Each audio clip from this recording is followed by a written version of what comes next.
JJ. And I'm Cole from Vended, and you're watching Metal on Tap. Fuck yeah. Beautiful.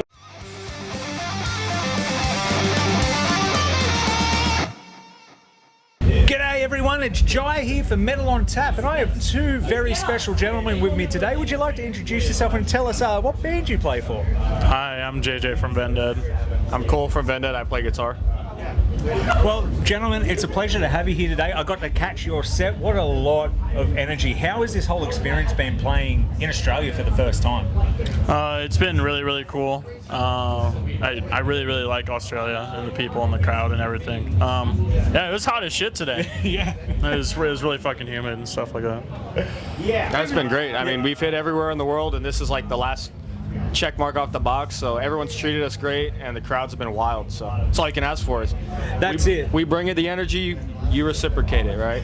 Well, that's what we try and do, mate. And we know it's a big, long flight to come to Australia. That's the hardest part about Australian tours is that flight coming down here. So we appreciate it. But how do you find the Australian audience? Because I've been to a couple of gigs over in Europe, one in the States, a bunch in Australia.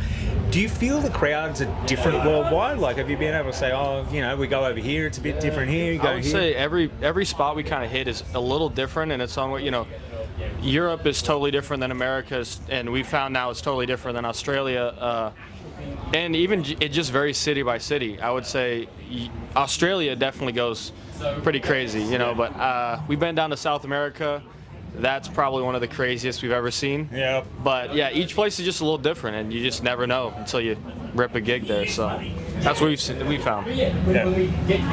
Well, another thing as well, because you've got the debut album out now. Like, that was a long time coming. You were slowly releasing singles. You got the album out. How was the reception to the album and playing this stuff live? Because, to put it bluntly, there's a lot of fucking energy in this band, and it really translates to a record. I don't know. There's just something about it that's almost primal in a way. Like, it just comes across as not just heavy but aggressive. Like, how'd you capture that in the studio?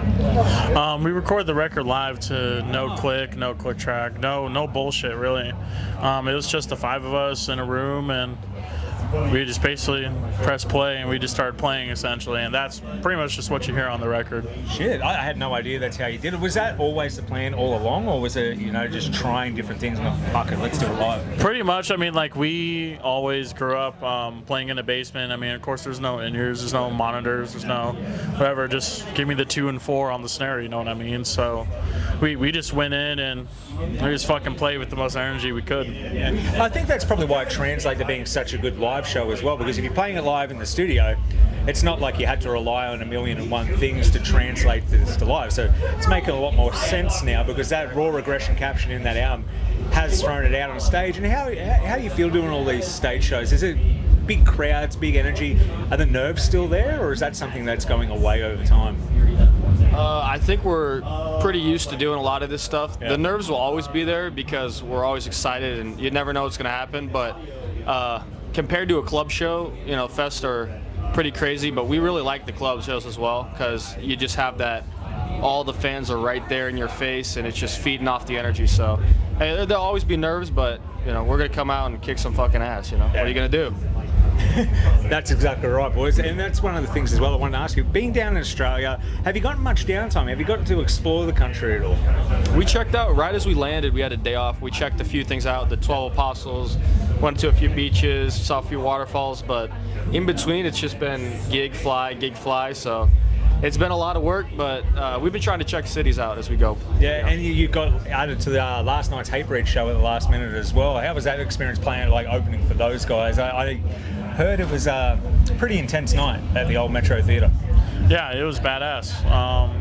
I mean, even a couple days ago, I was doing an interview, and I said I really wanted to open for Hatebreed one time, and it happened literally like a couple days later. It's kind of weird.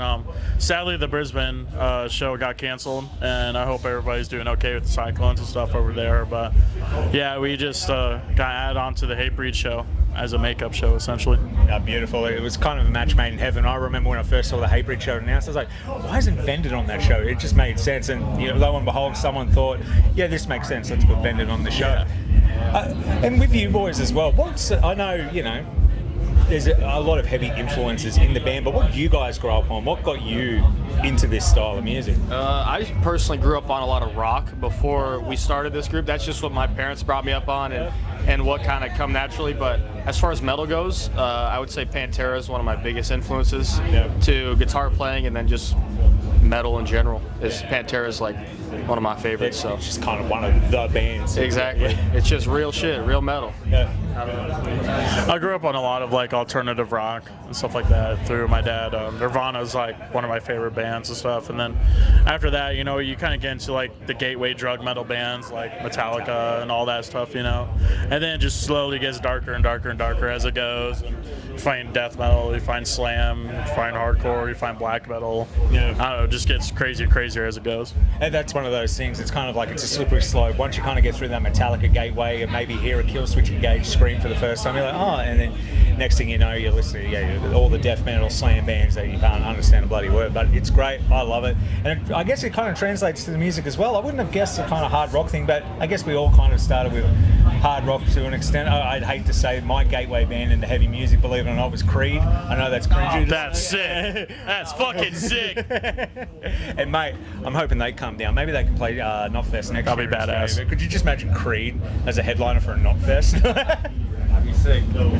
Well, gentlemen, I know you've got some more interviews to do. Thank you for making it all the way down to a show. We hope to see you back here on a headline tour in the near future. Maybe when the Hell yeah. Yeah, maybe when the next album's out.